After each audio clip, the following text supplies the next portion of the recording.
Hey guys, what's up? It's Ripe again. In today's video, a crazy Karen slapped a veteran at Target and went off on his service dog. Even when the police arrived, this insane Karen did not stop. Here is what happened. Subscribe to Ripe on YouTube and hit the bell to turn on notifications. The title story starts like this. My husband is a veteran and since he got back he was struggling really bad with PTSD. The solution that seemed to work was to get him a service dog that could alert him of panic attacks and make him feel emotionally safe. It was working better than anybody thought it would, and he was able to function more than he used to be. He was not able to work, but he was now able to leave the house and go to stores with me. It might sound weird, but he actually really enjoyed doing things like going to the mall and especially to Target. We were browsing around and the store was a little more crowded than it usually is for an afternoon in the middle of the week. I could tell my husband was getting anxious but kept saying that he did not want to leave. It finally hit the point that his breathing got unsteady and his dog gave him the signal that meant he was having a panic attack and to get down. If he stayed up, he had the chance of fainting. They were that bad. He was sitting with his back against the shelves and his dog basically on top of him, trying to help him get through it. I was on his side, so he could feel safe that somebody he knew was right next to him, and that was when Karen showed up telling us that we had to move because we were blocking the shelves. I knew we were, and I know that it is not the best place to have a panic attack, but it's not like we planned this, and my husband was not in a state to get up and move right now. I told her that he was having a PTSD episode and that he had to stay on the floor with his service dog. Of course, her raising her voice and saying again to move did not help calm my husband down at all. My Target has these buttons around the store that you can push to alert an employee that you need help, so you don't need to track one down. I don't know if these are common in other places or not. She got an employee and I explained again that he was having a medical emergency and just needed a few minutes with his dog tasking to get past the whole thing. He told Karen that if she wanted something specific, he could go get it for her in the back instead. I really appreciate this guy for offering to do extra work so we could get rid of this Karen. That was not good enough for her though and insisted on a manager, which the employee left to find. Then she turned to me and started in again now that she didn't have anybody there that could potentially throw her out. Karen, you need to tell that low-life loser to move so I can get what I need now. Me, that man happens to not only be my husband, but he's a veteran that helped protect this country. He has PTSD, so you can keep your freedom and your rights to go to a store and get what you need easily. Karen, I don't care if he's the president. Besides, if he really was a veteran, he would face me himself instead of having his wife come up with excuses for him. Me, PTSD is a serious medical condition, so you need to leave him alone so he can recover and then you can get what you need. Right now though, you need to turn yourself around and walk away because you don't want to start this fight with me. Karen, please, PTSD is not even a real thing. It's just something lazy people claim to have so they can get away with doing anything they want. I bet his dog is just your pet that you want to be able to bring into stores that don't allow him. You disgust me, and your pathetic excuse for a husband really disgusts me even more. Before I could stop her, she sidestepped me, walked right up to my husband and slapped him across the face. I don't know what she was trying to accomplish, but all that happened was my husband getting more upset and his dog barking at Karen for hitting him.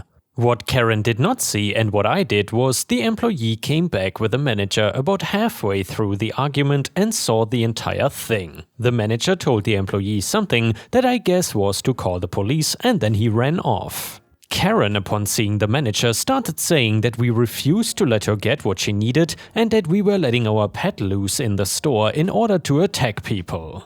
It was not hard to see the giant service dog vest on him and that my husband was in distress. The manager was trying to calmly get Karen out of the aisle and talk to her until the police could come and solve things. I was more concerned with my husband and if I might need to take him to a hospital to get him medicine to calm down. I could see in his eyes that he was not at Target anymore and in his mind he was somewhere else. Finally, the police arrived and when Karen saw them, I guess she realized that she was going to get in trouble and wanted to take things out on my husband again. She threw things off the shelves at him, and in his state he was not really even able to react. I tried to block the best I could so he would not get hurt from the flying cans. I guess since she could not hit him, she did the next best thing and shoved me hard to the ground. Then she went to punch my husband in the face but never made it that far. See, the entire time that was going on, the police were telling her to calm down and then commanding her to get on the ground. They did not feel safe approaching her like that and wanted her to get down first. I guess they decided they asked nicely enough times and times again because they then tased her and that was enough to get her to the ground. Even while being put in cuffs, she was fighting and yelling that my husband should be arrested because PTSD supposedly was not real and we had probably stolen the service dog vest from some blind guy's dog. She then got removed from the store, but I don't know if she was actually arrested because I didn't go to follow up and see what happened.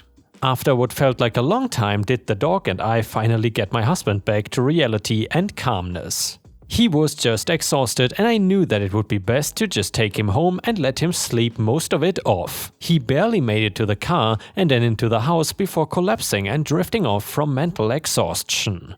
When I told him the stuff that happened when he was out of it, he said that he had been tased before as part of training. He described it as hurting and taking even some of the biggest guys down and unable to move for a few minutes. He hoped that when she got tased it hurt that bad and she could even get a small taste of the things he had to go through.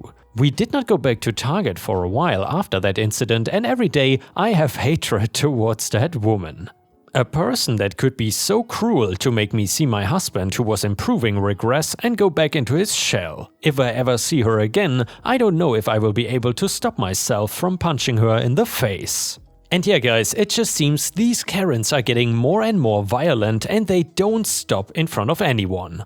They don't care if you are old, disabled, or I guess even if you're a kid. However, I haven't seen that story yet where a Karen punches a kid. Thankfully, I guess that hasn't happened yet.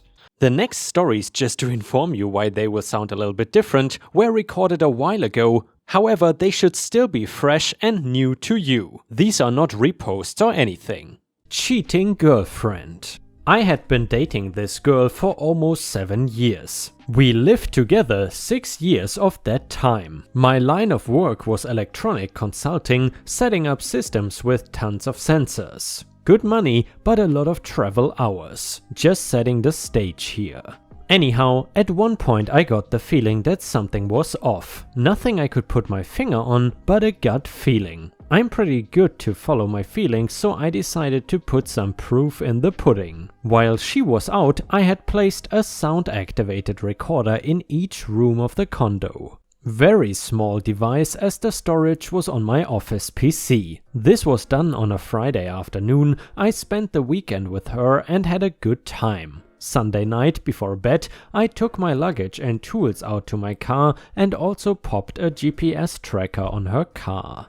I left the next morning and headed to my next site. Plan was I was to be away for 2 weeks. I talked with her daily for the first week. The second week was really hit and miss. Times that she was normally home, I would call and it would go to voicemail. I would ask her about it when I spoke to her again and I got quite a few excuses like work meetings, late dinners, helping her brother, etc.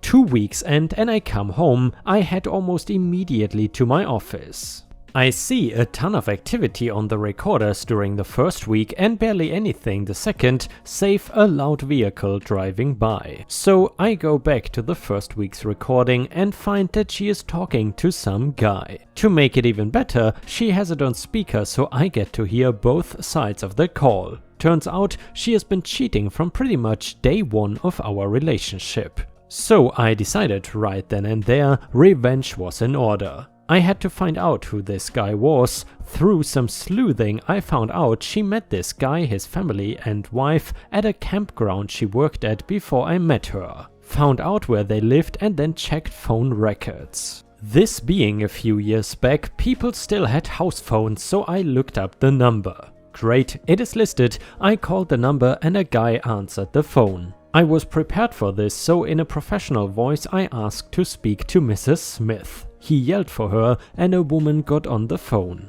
I asked her if she knew my soon-to-be ex-girlfriend. She said yes, that they had invited her to their house a few times after meeting her at the campground. Wow, that was news to me. I told her we couldn't speak in detail right now, but if she would call me back when she was free to talk, I would explain everything. I gave her my cell number and hoped that she would be curious enough to call.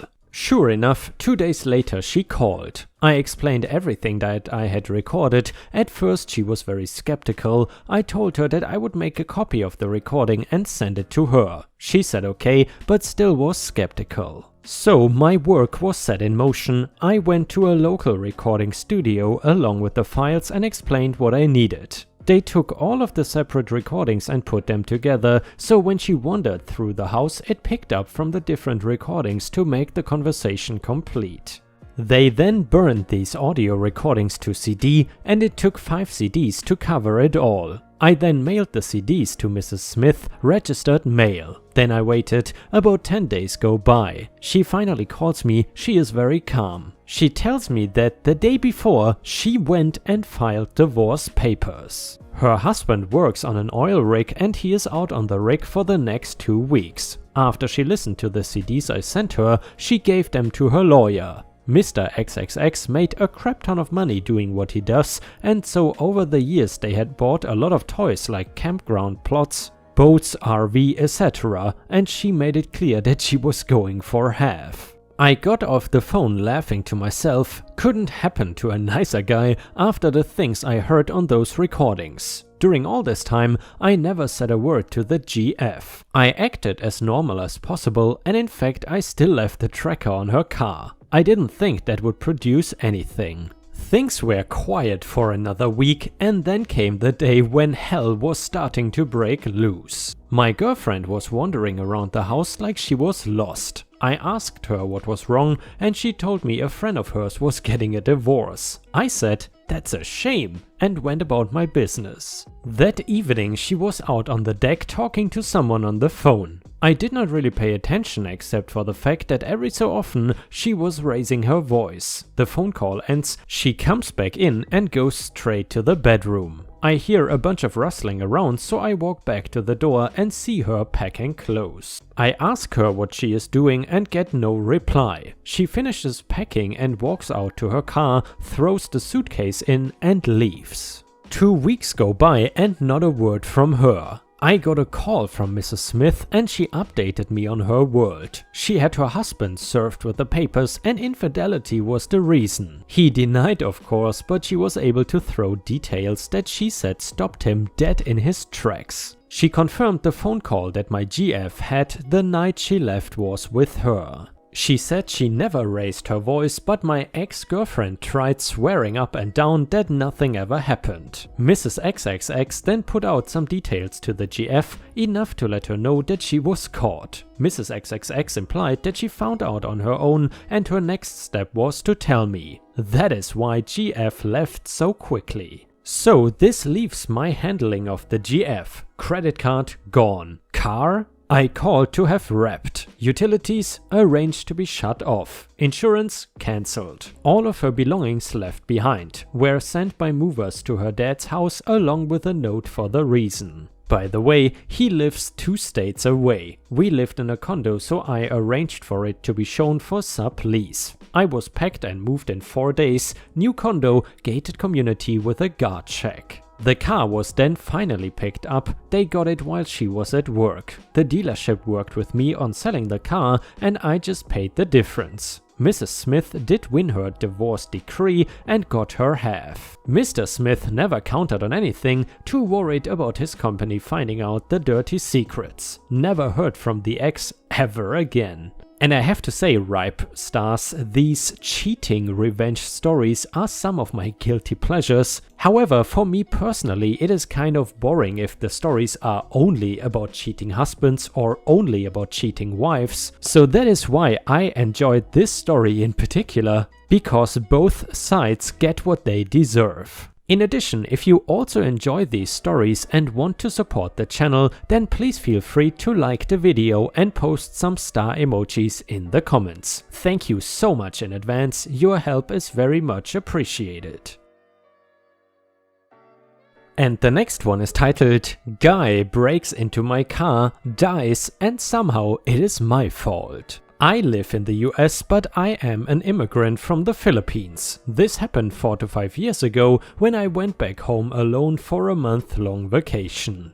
I rented a house with no parking spot for a month, and my cousin let me borrow her rarely used car that I had to park on the street. I was only there for a month, so I was almost always out and about meeting friends and relatives to make the most of my stay. One day at noon, I walked out to the car to find the door open and a strange guy sprawled over the driver's and front seat. Puke spread all over the dashboard and what looked like severe nosebleed. I was angry at first, but when I realized the guy had no pulse and not breathing, I administered first aid and called an ambulance and the cops. I also needed to call a mechanic because the car battery was dead. I later found out that the car alarm went off until the battery died. I slept through the alarm, I'm a heavy sleeper, so I had a trashed car to wash, a battery to replace and a police to visit. Very fun. The guy was pronounced dead upon arrival and initial findings suspected illicit drug use. The cops suspected the guy to be a junkie and trying to steal the car, but had OD'd in the middle of it. Apparently, the place I rented was surrounded by slums and known as a hive for illicit drug use and sales. A sad story to be sure. However, this being the Philippines, I was averse to pressing charges, slow as hell justice system, and who would I even press charges to? And at that point I kind of felt bad for the guy and I just chalked it all up as a bad experience. 4 days later at around 8 PM, an older couple, claiming to be the parents of the guy who died, with several tenots, basically community police, came for a visit. At first I thought they were there to apologize or make amends in behalf of their son, but lo and behold they were asking me for money. I was irritated at first, but then I thought money must be really tight, and so I tried to be understanding and polite, but it was still a firm no. I understand that a guy died, but it was through no fault of my own. After that, all hell broke loose. The previously calm mother cried as loudly as possible and tried to scratch me. The father tried to grab my shirt and wanted to punch me. Thankfully, the tenots were impartial and herded them away from me. All the while they were insinuating I had something to do with their son dying. I was a bit shaken and genuinely just wanted to get away from there, but I made the mistake of putting that off until the next day. At around midnight I was awoken to the sound of breaking glass and metal being ponded. They made enough of a racket to wake me up. About 4 to 5 guys were destroying the car and spewing all profanities they could muster. I called the cops and went to stay at my cousin's place. In the end, I had to stay 2 weeks more than I planned. I helped the cops try to investigate my case and paid for the damage incurred on the car. To add insult to injury, I never got my deposit on the house rental back. The house was not even damaged or anything. The end of the investigation resulted in 3 people caught for destruction of property and grave coercion. Aside from profanities, they were also threatening me to pay up. Thank goodness the rental had a sturdy fence. A neighbor also presented themselves as a witness. Last I heard, they also had prior offenses that got stacked on top of my case. Parents were not charged.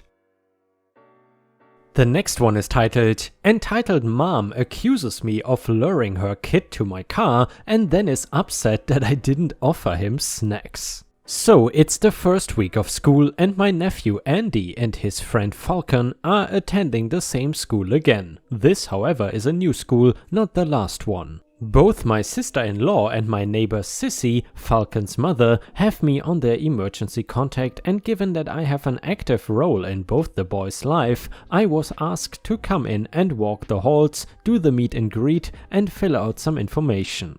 I have been given this little yellow card for when they get off the bus. As Clarissa and Sissy are both at work, the boys and little Beth will be chilling at my house for after school, so I have a card for Beth as well. All things are good and everyone is happy. Later I am waiting at the bus stop in my 2000 Honda Civic, which is immediately a riser. I have a kit on it that kind of makes it look like a skyline. I'm driving it a lot right now because I have agreed to give it up to my niece for her 16th birthday, and I want more time with my first car after putting almost 10 years of work into it. Things start when I hear a lady, we will call her Karen, not because she's a Karen, but because I know that is her name, talking crap about my car. She is over there standing outside her Ford Focus looking like the mean woman that she always is. I know Karen well enough. Her son, who I will call Dennis like the menace, was once Falcon's friend and would be at my house with Andy and Falcon and their other friend Puck. Puck is not his name, but I will call him that, and it is a nickname that sticks. He looks like the character from Gargoyles when I was a little boy with long platinum blonde hair and elven features. He likes the nickname, his parents get the joke, but he is a timid, effeminate little boy.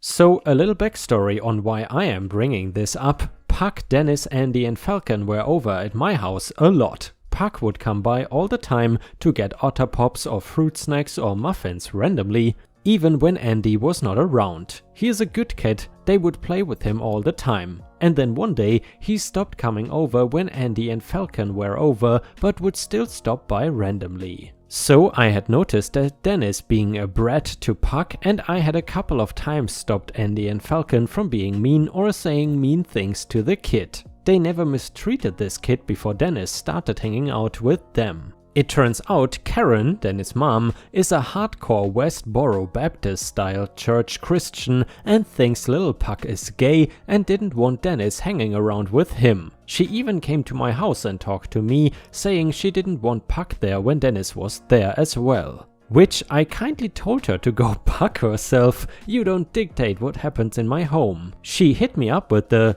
"you're not even the kid's father" kind of crap. Falcon's dad was still alive at this point, so I asked him to go tell her to go Puck herself. Sissy don't like her no way anyway. Well, I came to find out from Puck's mother that Dennis had told Puck he couldn't play with them at my house anymore, and Dennis had beat up Puck. I went to talk to Dennis about this later when he was at my house, and he said his mom told him it was okay because Dennis was gay and he was going to hell anyway. These kids are not even 11 yet. So I went to talk to crazy Karen, and she was absolutely stupid about this, like terrible, and I ended up saying that Dennis couldn't come back to my house. Also, I talked to Falcon and Andy about what Dennis did, has been saying, and talked to their parents. End result was, neither Clarissa or Sissy wanted their kids to be around Dennis. Sissy didn't like Dennis because of all the trouble he caused in her house, so this was just the final straw. So, fast forward. Karen is giving me the stink eye and I am just ignoring her. The bus comes, Andy and Falcon get off, they come to the car. All the kids are fascinated by my car. And also, I hardly let the kids ride it instead of my truck because, well, I worked all summer long back in 2016 to get those fancy seats and stuff. I usually don't even like to have little kids in it, but I am cruising and we gonna go to Rita's today, Italian ice cream. A bunch of the neighborhood kids come up and they are talking and asking about the car. I am letting them see inside, though I am wiping hands and whatever. I got a little thing on the front like Knight Rider. Yes, I'm a nerd, but it's cool. Buses come, we are waiting for Beth's bus, she goes to a different school and eventually Dennis gets off the bus as well. He sees Andy and Falcon, he sees the car, he sees me, and he comes over.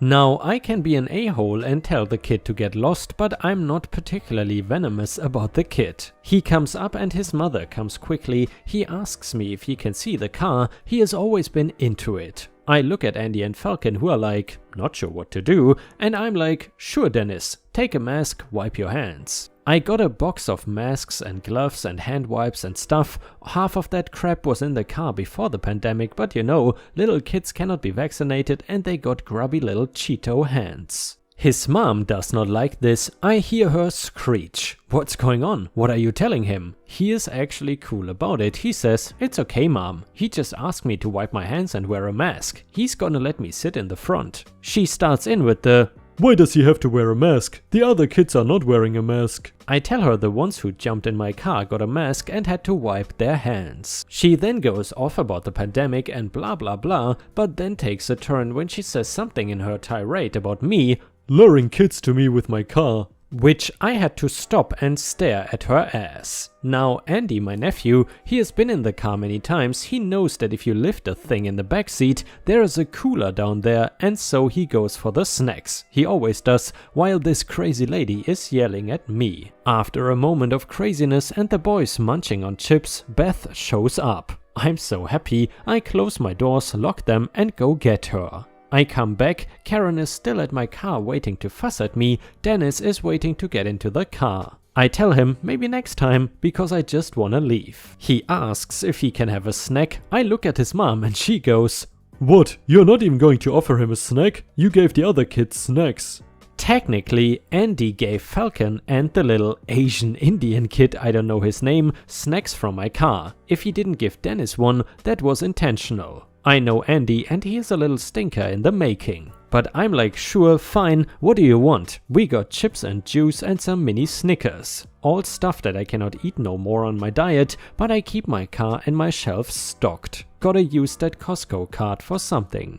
Dennis does not want a snack now, he wants to get in the car. I think he thinks it is either or, like he cannot do both. His mom snarls and tells him to get a snack, and then Beth asks if we are going to Rita's, and I say yeah, we will go to Rita's, and she says she hopes that they have the birthday cake. Dennis goes, "Oh, birthday cake, can I go?" And I don't want to say, "Hey, you mini hate crimed a kid, so Sissy and Clarissa don't want you around their kids, and I don't particularly like you," which would be the truth. Instead, I immediately get slick at the mouth and say, "I don't think that's a good idea. Wouldn't want to lure you in with my car and the promise of treats," looking directly at his mom, who then lays into me for not offering to take the kid. Not 5 minutes after she said that crap earlier. She then starts talking loud and getting the other parents there involved. But this is my neighborhood and most of these people know me, Andy and Falcon and Dennis has been a little crap forever and people are tired of Karen, so thankfully the most unlikely person in the world spoke up.